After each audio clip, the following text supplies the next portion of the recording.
Pois muito que bem, começando mais um dia, cheguei aqui. O primeiro ponto é o Battery Park, que é onde faz o passeio para a Estátua da Liberdade. E aí uma coisa que falam muito é de evitar todo mundo que tem de coletinho e etc, querendo vender passeio.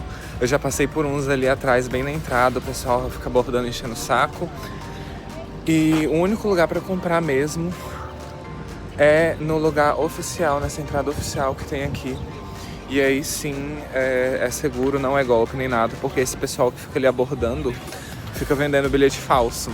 Então, pessoal, às vezes a pessoa compra, gasta lá, acho que é $10, alguma coisa assim, 10, 20 dólares pra fazer o passeio e acaba perdendo esse dinheiro.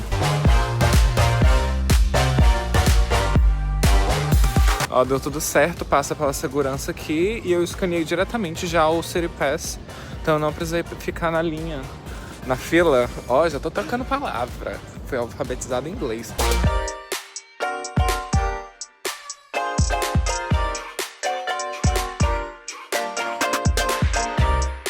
Pouca gente, graças a Deus. E isso porque aqui é só o lado de cima. Ainda tem mais 2 andares descendo que tem também igualmente tanta gente.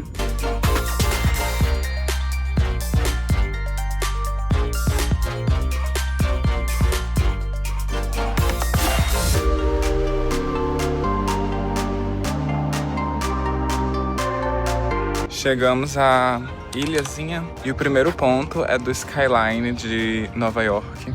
É aquela vista tradicional que tem daqui, né?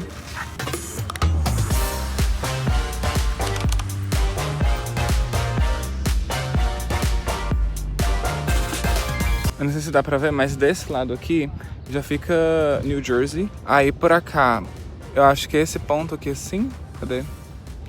Que fica o Empire State, que é um pouquinho longe, ele é bem pequenininho na vista. E esse maiorzão que tem aqui é o One World Trade Center, que é o prédio que foi construído, o observatório, né? Que foi construído no lugar das Torres Gêmeas. Pra cá, finalmente, tem a Brooklyn Bridge, que é a ponte pro Brooklyn, que também é um dos projetos que tem aqui pra fazer, né? Mas não fiz ainda.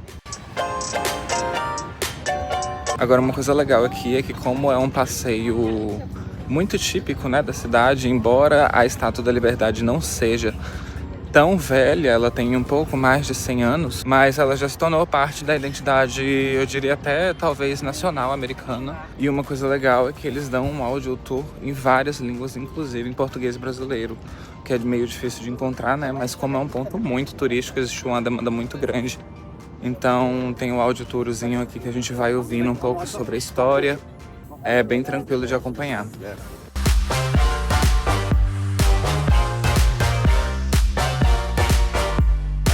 Uma das coisas engraçadas de viajar sozinho assim é que, mesmo em lugares como esse, a gente tem que pedir pra tirar foto, né? Pra alguém tirar foto minha e tal. E aí eu vi uma mulher tirando foto lá, eu perguntei pra ela, eu falei em inglês, né? Com licença, você poderia tirar uma foto pra mim? E ela respondeu, sorry, I don't speak English. Não hablo inglês, alguma coisa assim. E aí eu presumi que ela, pelo sotaque dela, eu presumi que ela falasse espanhol. E aí eu perguntei em espanhol, hablas espanhol? Poderia sacar uma foto pra mim? E aí ela entendeu. Só que o mais engraçado disso é que quando eu falei isso, ela falou, claro, claro.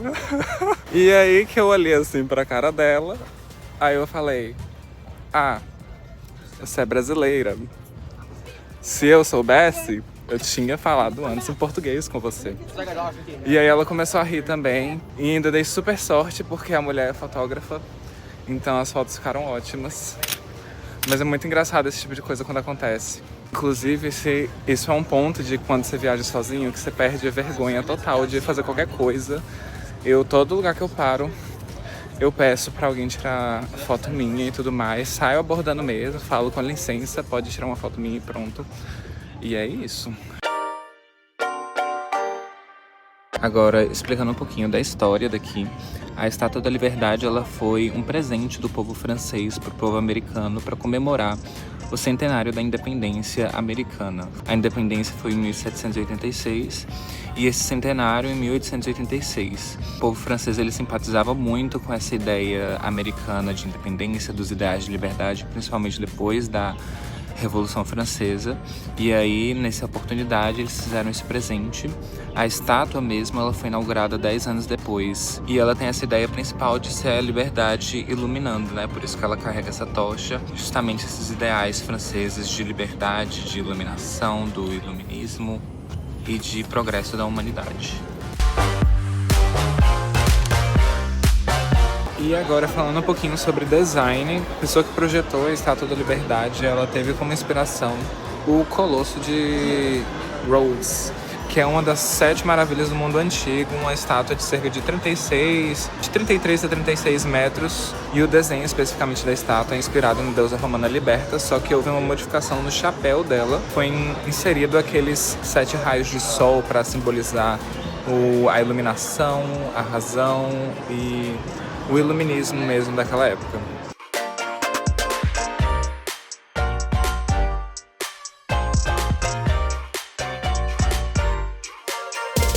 O museu é bem interessante, ele explica um pouco sobre o processo de fabricação e um pouco do contexto histórico também. E eu acho que os 2 fatos mais interessantes que eu achei, o primeiro é sobre a cor, né, que é um fato um pouco mais conhecido.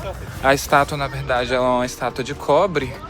E como cobre, ela tinha aquela cor de moedinha mesmo. Só que com o tempo, a partir do fenômeno de patinação, que é uma reação do cobre com a água e com a chuva, né, principalmente, ele começou a adquirir esse aspecto esverdeado. O segundo ponto é que, embora tenha sido um presente francês, o povo francês queria que houvesse uma participação, que fosse um esforço conjunto.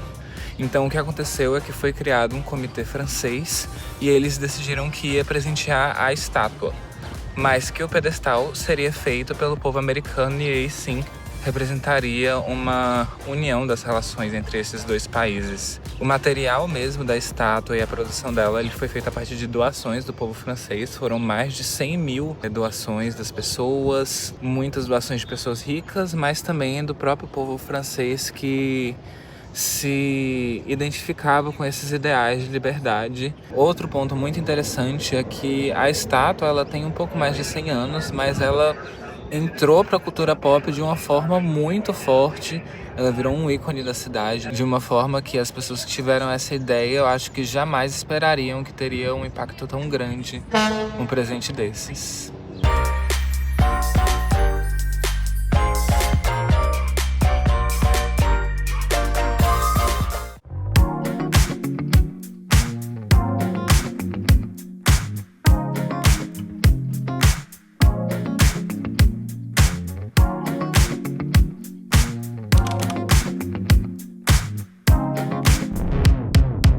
Subindo um pouquinho já o parque da Estátua da Liberdade, né, onde o ferry deixa a gente.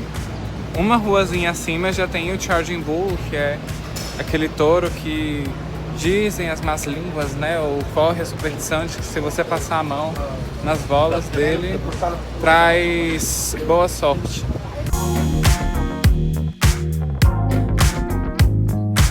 E agora sim chegamos a Wall Street, a rua mais famosa do distrito financeiro de Nova York, né? E uma das ruas, diria, mais importantes daqui.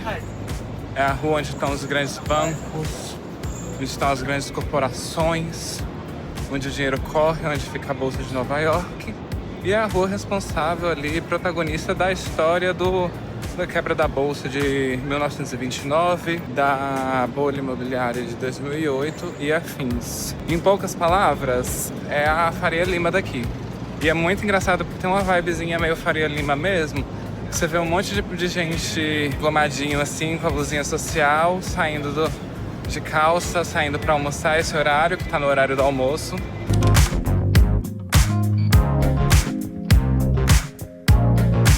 E aí, contando um pouco sobre a história aqui do Federal Hall, aqui foi a primeira sede de governo dos Estados Unidos. Foi nesse lugar que George Washington tomou posse como o primeiro presidente dos Estados Unidos, onde se reuniu o primeiro congresso. e eventualmente eles destruíram o lugar original e construíram esse aqui que tem um formato de uma... Não estou lembrando o nome agora, mas são aqueles edifícios típicos romanos.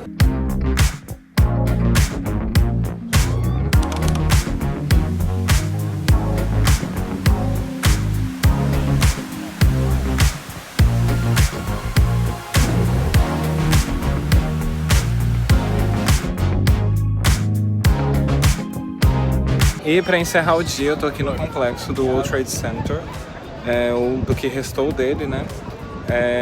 Aqui, esse edifício grandão aqui é o One World Observatory, que é aquele observatório, um dos mais, eu acho que o mais alto daqui de Nova York. E se eu não me engano, um dos prédios mais altos do mundo.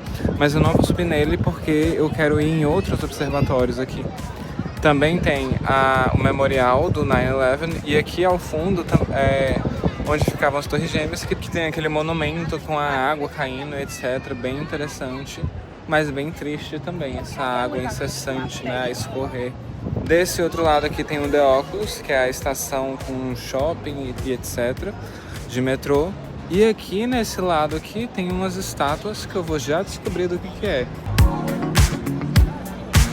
Na verdade, esse é um polvo em tamanho real de uma espécie que está ameaçada de extinção, e ali tem outras duas esculturas de uma mesa de chá entre os animais. Tem uma outra que tem o coelho e um cachorro, que é a assinatura dos artistas plásticos que fizeram essas imagens. E basicamente a proposta deles é trazer conscientização e até movimentação para as espécies de animais em extinção. O The Oculus é a estação de metrôs e trens do complexo World Trade Center. Ela foi inaugurada em 2016 e o espaço interno lembra o de uma catedral, branco, amplo e silencioso. Ao redor desse pátio central fica o Shopping Westfield, com conexões aos demais prédios comerciais do complexo.